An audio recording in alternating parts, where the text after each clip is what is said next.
अधिक मास की सप्तमी के दिन हाथ में एक बेलपत्र, एक दुर्वा, एक चावल का दाना रखकर आपने दिल से 108 बार श्री शिवाय नमस्तुभ्यम घर में बोलो और अपना जो पानी का स्थान होता है, मटका, हंडा, परिंदा, जिसको आप क्या बोलते हो यहां हमें नहीं मालूम, उसका स्पर्श कराकर आपके घर के नजदीक में जो शंकर का मंदिर हो, उस शंकर के मंदिर में उत्तर की ओर मुख कर कर वो बेलपत्र, दुर्वा, चावल का दाना शिव जी पे समर्पित कर दो।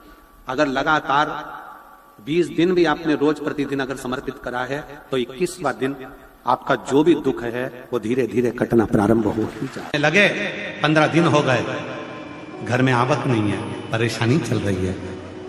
अपने ही घर में जो भी पौधा हो, जो भी पौधा हो, उस पौधे की मिट्टी को थोड़ा सा उठाओ, पार्थिव शिवलिंग बनाओ, उस पे जल चढ़ाओ, पूजन करो, दीप लगाकर प्रार्थना कर कर उसी का थोड़ा सा जल अपने दरवाजे पर लगाओ और बाद में पार्थिव शिवलिंग को वहीं पर उसी गमले में ही विसर्जन कर दो। 15 दिन तक लगातार प्रदोष काल में कर कर देखिए, मेरा शिव ऐसी करुणा करेगा, 15 दिन के अंदर ही आपको खुशियां मालूम पड़ेंगी। जिस दिन दिल से हारो ना, थोड़ी तकलीफों में अगर घिर जाओ, तकलीफें आ जाएं, कष्ट आ जाए, तकलीफें जिस दिन तुम्हारे भीतर बहुत ज्यादा मात्रा में आ जाए, उस दिन 3 बेलपत्र, एक बेलपत्र में पीला चंदन, बीच वाली पत्ती। जिस दिन तुम्हें लगे कि मैं बहुत दुखी चल रही हूं और मेरा काम हो ही नहीं रहा, बहुत तकलीफ की जिंदगी चल रही है, कोई हाथ पकड़ने वाला नहीं है, कोई संभालने वाला नहीं है और बहुत तकलीफ हो रही है, बहुत तकलीफ। उस समय पर एक बेलपत्री के बीच वाली पत्ती पर पीला चंदन, दूसरी पत्ती पर लाल चंदन और तीसरी पत्ती पर 11 चावल गीले, पानी में उसको थोड़ा सा भिगो लें या धो लें, 11 चावल गीले शिव जी की उस पत्ती पर रखिए। सबसे पहला पीला चंदन का बेलपत्र, दूसरे नंबर पर लाल चंदन का बेलपत्र, तीसरे नंबर पर जो 11 चावल आपने धोकर रखे हैं वो हाथ की हथेली में रखना है और हाथ की हथेली में रखकर अपनी कामना कर कर भगवान शंकर से विनय कर कर पंचाक्षर मंत्र नमः शिवाय या षडाक्षर मंत्र ओम नमः शिवाय या श्री शिवाय नमस्तुभ्यम बोलकर उस बेलपत्र पर सीधे हाथ में रखकर उल्टे हाथ का स्पर्श कर कर बाबा से अपने मन के भाव कहकर शंकर के शिवलिंग पर उसे समर्पित कर दीजिए। एक ही लोटा जल, जहां से जल बहता है अशोक सुंदरी वाली जगह, एक ही लोटा जल, जहां से जल बहता है उस जल बहने वाली जगह पर 3 बार उस जल को अपनी कामना कर कर श्री शिवाय नमस्तुभ्यम या पंचाक्षर मंत्र या षडाक्षर मंत्र बोलकर 3 बार उस स्थान पर गिरा दीजिए।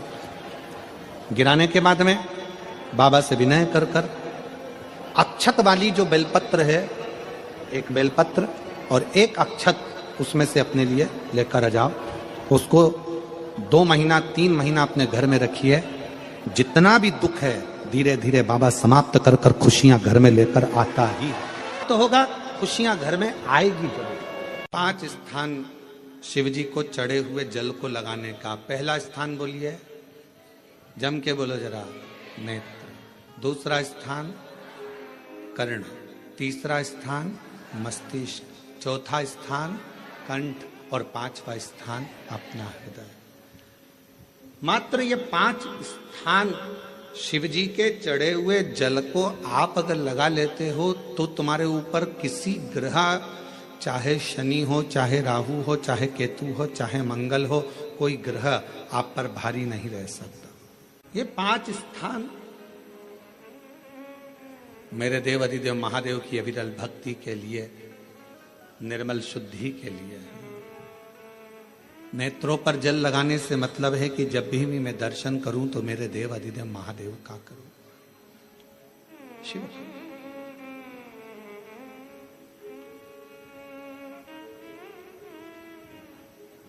कंठ पर जल लगाने से मतलब है कि मेरे मुख से जो वाणी निकले और मान लो मेरे मुख से कोई अपशब्द निकल गया तो किसी का बुरा ना हो जाए। कर्णों से जल लगाने से मतलब है कि मेरे कानों के माध्यम से जो शब्द मेरे अंदर जाएं वो मेरे जीवन का कल्याण करें। मस्तिष्क पर जल लगाने से मतलब है कि मेरे भगवान के चरण का जल, उनकी रज मेरे सिर पर चढ़ी रहे और मेरे जीवन में कभी अहंकार ना आए। हृदय पर जल लगाने से मतलब है कि मेरे हृदय में भगवान शंकर के चरणों का वास नित्य प्रति रहे। हमेशा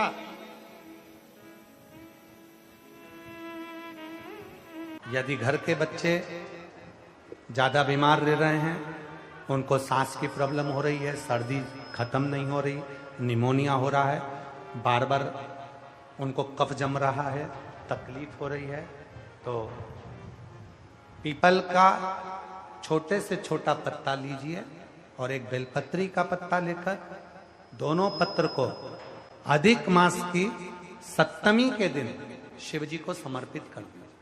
पिपलेश्वर महादेव का नाम लेकर उसको समर्पित करिए। उन दोनों को उठाकर लेकर आ जाओ।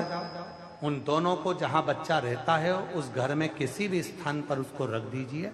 उसकी जो कफ जमना है, जो निमोनिया है, वो धीरे धीरे समाप्त होना प्रारंभ हो जाता है। सप्तमी तिथि अधिक मास, इसके सिवाय नहीं होगा। वो अधिक मास के सिवा वो हो ही नहीं सकता, केवल अधिक मास। अधिक मास की सप्तमी तिथि को पीपल का पत्ता, छोटा ही बेलपत्र का पत्ता समर्पित किया। नाम लेना है पिपलेश्वर महादेव। क्या नाम है? जम के बोलिए जरा। पिपलेश्वर महादेव। हमने पहले भी कथा में कहा, एक है कुंदकेश्वर महादेव, जो दवाई नहीं लगती, कुंदकेश्वर का नाम का स्मरण करो। कफ शरीर में, निमोनिया, सर्दी, इसको समाप्त करने के लिए पिपलेश्वर महादेव। ना तुम्हारी नहीं सुन रहा है तो एक लोटा जल, एक दुर्वा और एक बेलपत्र, ये 3 चीजें लेकर। क्या क्या ले जाना है? जम के बोलो जरा। एक लोटा जल, एक जम के दुर्वा और एक बेलपत्र, 3 चीजें लेकर। और 3 चीजों को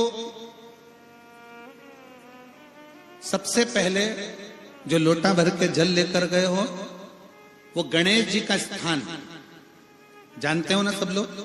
अशोक सुंदरी के पास में जो गणेश जी का स्थान है, जैसे ये जलाधारी है, ये शिवलिंग है, बीच में अशोक सुंदरी है, ये गणेश जी का, थोड़ा रिटर्न बढ़ाओ बेटा, ये गणेश जी का स्थान है, ये षडानंद कार्तिकेय का स्थान है। समझना जरा, अच्छे से समझ लीजिएगा। शिवलिंग, जलाधारी, अशोक सुंदरी, गणेश जी, कार्तिकेय। एक लोटा जल जब चढ़ाओ तो पहले गणेश जी का स्थान, फिर कटी भाग, फिर शिवलिंग। समझ में आ गया? गणेश जी का स्थान, कटी भाग, जलाधारी, फिर शिवलिंग। दुर्वा गणेश जी के स्थान पर समर्पित कर दो और बेलपत्री अशोक सुंदरी वाली जगह पर समर्पित कर दो।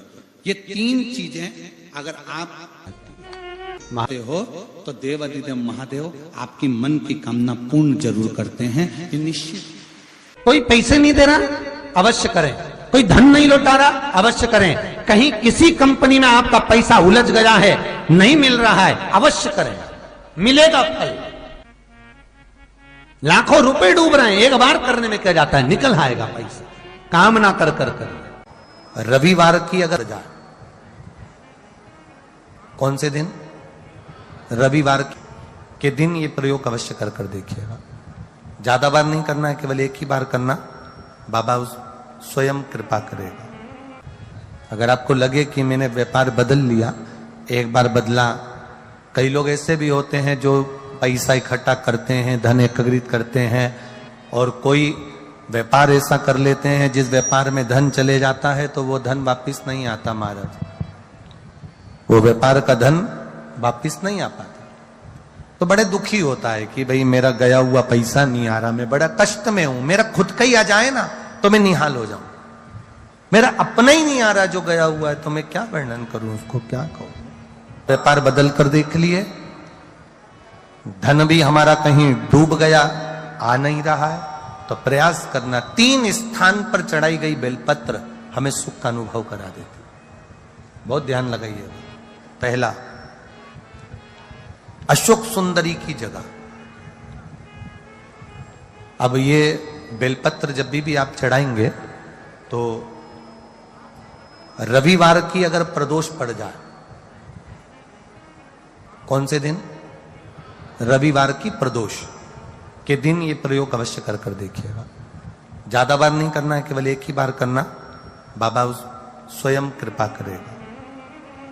अपने मंदिर में, अर्थात अपने घर के पास कोई मंदिर हो, शिवालय हो, देवालय हो, जहां शंकर भगवान विराजमान हो, शिवलिंग हो, ऐसी जगह पर अवश्य करें। हमें कहीं दूर जाकर ये प्रयोग नहीं करना है। अपने शिवालय, अपने जो घर के आसपास में शिवालय हो वो। एक बेलपत्र अशोक सुंदरी वाली जगह। अब उसको अशोक सुंदरी की जगह पर भी चढ़ाने का तरीका क्या है? जब हम बेलपत्र चढ़ाएंगे तो उस बेलपत्र को चढ़ाते समय आपकी जो बेलपत्र की डंडी है, वो बेलपत्र, रविवार प्रदोष के दिन का ये उपाय है महाराज। ये बेलपत्र की जो डंडी है, इस डंडी का भाग शिवलिंग की ओर होना चाहिए। ये जो डंडी है, इसका भाग अशोक सुंदरी पर जब चढ़ाएंगे तो शिवलिंग की ओर इसका भाग होगा महाराज। दूसरी, बेलपत्र को जब हम समर्पित करेंगे, जया, विषहरा, शामरीवारी, दौतली, देव। मान लो जलाधारी ऊपर नहीं है शंकर जी के, तो उसका स्मरण कर कर 5 कन्याओं का नाम लेकर जया, विषहरा, शामलीवारी, दौतली, देव, इनका स्मरण कर कर शंकर भगवान के शिवलिंग पर बेलपत्र रखेंगे। बेलपत्र कहां रखना है? आप अगर यहां बैठे हो तो आपके विपरीत में डंडी का मुख होना चाहिए। ये बेलपत्र की जो डंडी है, इसका मुख आपके विपरीत में हो। आप यहां बैठे हो तो डंडी उधर होगी, आप इधर बैठे हो तो डंडी का मुख इधर होगा, आप उधर बैठे हो तो डंडी का मुख इधर होगा। आपके ठीक विपरीत की ओर डंडी का मुख हो।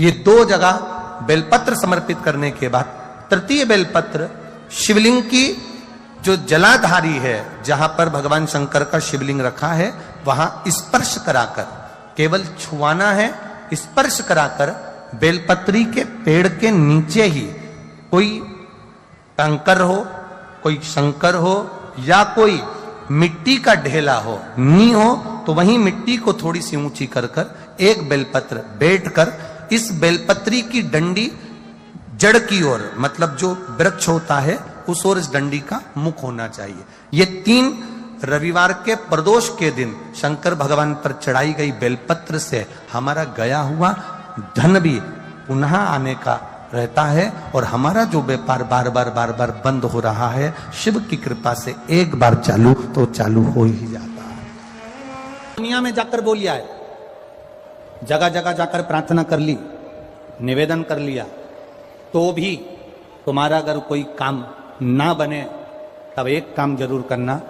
एक बेलपत्र, एक शमी पत्र, एक कनेर का फूल देवाधिदेव महादेव को प्रत्येक प्रदोष के दिन शिवजी को जल चढ़ाकर समर्पित करना प्रारंभ कर दो। 2 या 3 प्रदोष निकलेगी, मेरा देवाधिदेव महादेव तुम्हारी झोली खुश। देखिए, अगर प्रदोष का व्रत नहीं कर सकते, प्रदोष के दिन आप व्रत नहीं कर सकते, मान लो आपसे भूखा नहीं रहा जाए, प्रदोष का व्रत नहीं कर सकते, प्रदोष के दिन आप भूखे नहीं रह सकते, मंदिर भी नहीं जा सकते, दिया भी नहीं लगा सकते, तो शिव महापुराण की कथा कहती है कि प्रदोष के दिन, प्रदोष काल में अपने ही दरवाजे के पास देवाधिदेव महादेव का स्मरण कर कर लक्ष्मी की वृद्धि के लिए, कार्य सिद्धि के लिए, संपदा को प्राप्त करने के लिए आप अपने ही दरवाजे के पास में एक दीप लगा सकते हो। कौन से दिन? प्रदोष के। एक बात और अच्छे से समझ लीजिए, जो बच्चे चिड़चिड़े होते हैं, चाहे घर में बेटे हों, बहुएं हों, सास हो, ससुर हो, परिवार में छोटे छोटे बच्चे हों, चिड़चिड़ प्रवृत्ति करते हों या चिड़चिड़ा स्वभाव हो, जरा जरा सी बात में क्रोध आ जाता हो, बोलने का भान नहीं रह पाता हो, शब्दों के बाण चलते हों, तो महाराज प्रदोष के दिन, प्रदोष काल में बेलपत्री के पेड़ के नीचे एक जो पत्ता आपके पास में हो, पान का मिल जाए तो पान का, पीपल का मिल जाए तो पीपल का, बेलपत्र का मिल जाए तो बेलपत्र का, उस पत्ते पर मात्र थोड़ा सा शहद और 7 दाने चावल के रखकर घी का दिया लगा दो महाराज, और थोड़ा सा जल हाथ की अंजलि में लेकर भगवान देवाधिदेव महादेव का स्मरण कर कर कि इस बेलपत्री के वृक्ष के नीचे माता लक्ष्मी, पार्वती, सरस्वती विराजमान है। इसी बेलपत्री के पेड़ के नीचे मेरे देवाधिदेव महादेव का 12 ज्योतिर्लिंग का स्वरूप प्रकट है।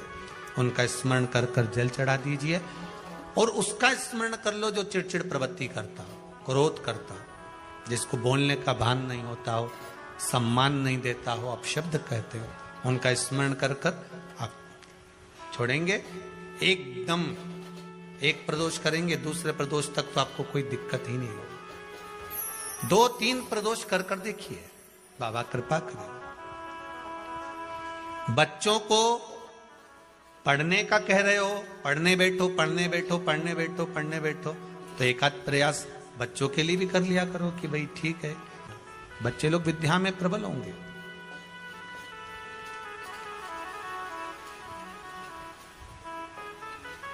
शिव उपासना का जो फल है वह 1000 गुना। 2 तली का एक काम सबसे अच्छा है। यदि किसी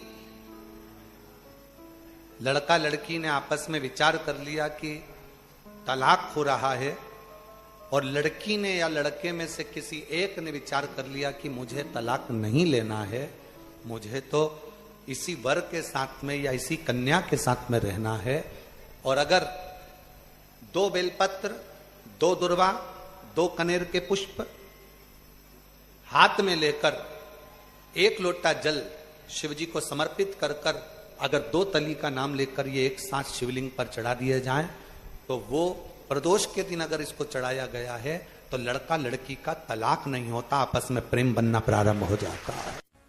ऐसा लगे जीवन में कि मैं बहुत दुखी हूं और कष्टमय जीवन चल रहा है और कोई समस्या का हल ही नहीं मिल रहा, बहुत दिन हो गए जूझ रही हूं मैं इन समस्याओं से, तो बेलपत्री की जड़ के अंतर्गत जो बेलपत्री का बड़ा वृक्ष हो, उसकी जो जड़ हो, उस जड़ पर लाल चंदन घिसकर या लाल चंदन से कटोरी में घिसकर लेकर जाएं। शिवजी पर लाल चंदन से पूजन करने के बाद में उसी चंदन को लेकर आकर बेलपत्री की जड़ के अंतर्गत ओम अक्षर को लिखकर एक बेलपत्र अपनी कामना कर कर उस जड़ पर बेलपत्री के समर्पित करना। पहले कथा में कहा है कि बेलपत्री कोई साधारण सा वृक्ष नहीं है, इसको केवल साधारण मत मानना, वृक्ष नहीं है। बेलपत्री की जड़ में ओम शब्द लिखकर, अक्षर लिखकर उस पर एक बेलपत्र समर्पित कर कर शिव जी से अपनी कामना कर कर जो प्रदोष के दिन, प्रदोष काल के अंतर्गत बेलपत्री के वृक्ष की पूजन कर कर, ये नाद कर कर, ओम अक्षर का नाद कर कर स्मरण कर कर आता है। ज्यादा से ज्यादा कहेंगे तो 4 दिन, 5 दिन में या 6 दिन में मेरा देव अधिदेव महादेव जो समस्या और टेंशन जिंदगी में चल रहा होता है उससे थोड़ा बहुत तो निजात मेरा देव अधिदेव महादेव उसी समय करना प्रारंभ कर देता है। शिव कृपा होने लगती, पर चंदन लगा होना चाहिए शिवलिंग पर। पहले शिवलिंग पे चंदन लगाना है, उसके बाद लेकर जाना। कौन से दिन? जम के बोलो जरा। प्रदोष समय प्रदोष काल लग रहा है कि जूझ रहे हैं हमारे जीवन में, बहुत बहुत टेंशन, बहुत समस्या।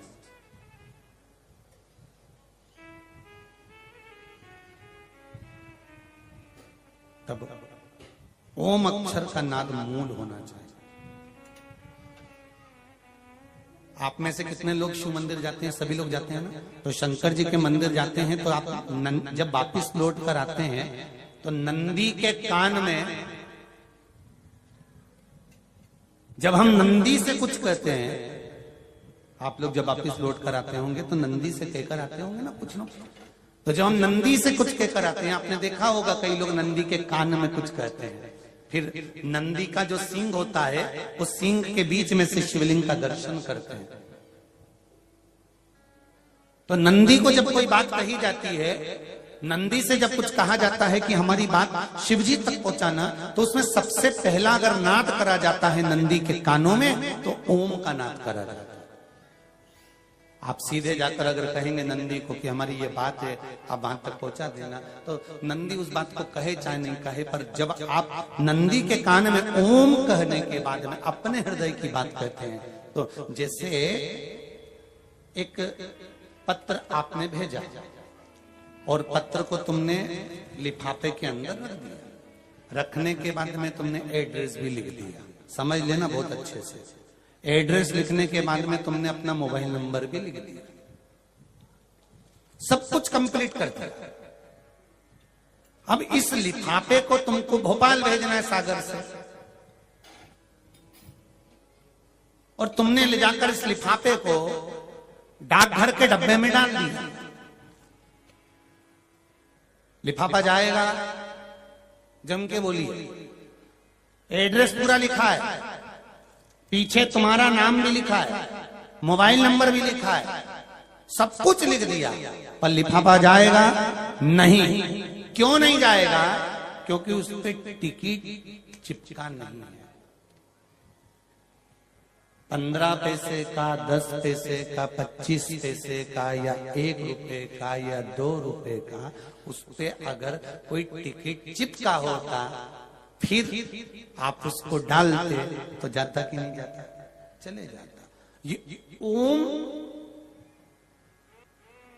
सनातन धर्म के अंतर्गत जितने भी मंत्र होते हैं, जितने ब्राह्मण मंत्र का उच्चारण करते हैं, जितने ब्राह्मण मंत्र पढ़ते हैं और मंत्र का उच्चारण करते हैं, उसमें ओम का नाद क्यों करते हैं? क्योंकि ये हमारे श्लोकों को, हमारे शब्दों को, हमारे दिल की बात को टिकट का काम कर कर परमात्मा तक पहुंचा देता है। ये ओम अक्षर, ओम शब्द, ओम नाद वहां तक पहुंचा। कभी बेलपत्र देखना,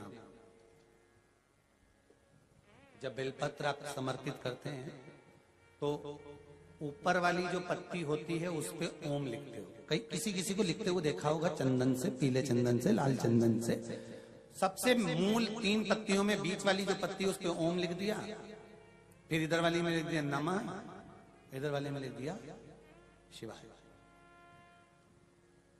कभी आपने देखा कि इधर वाली पत्ती में ओम लिखा हो, इधर में नमः लिख दिया हो, इधर में शिवाय लिख दिया? नहीं, लिखने वाला लिखेगा, क्योंकि जो विद्वान होता है, चतुर होता है, जिसमें विद्वत्ता होती है, वो सबसे ऊपर वाली पत्ती में ही ओम लिखेगा, क्योंकि उसको मालूम है ये ब्रह्मा है, ये विष्णु है और ऊपर शिव है। इन दोनों का समावेश ओम में है, इसलिए वो सबसे पहली पत्ती में ओम ही लिखता है। दुनिया का कितना भी दरिद्र व्यक्ति हो,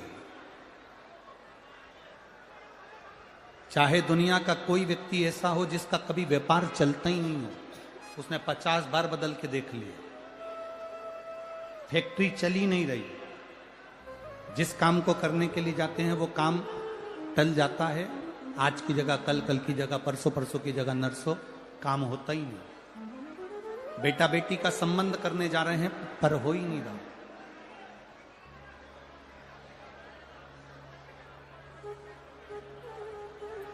कितना भी दरिद्र से दरिद्र व्यक्ति, कितना भी दीन से दीन व्यक्ति, एक नियम वो अगर अपनी जिंदगी में बना ले, प्रदोष काल में, प्रदोष के समय पर बेलपत्री के वृक्ष के नीचे एक बार जाकर नमन करना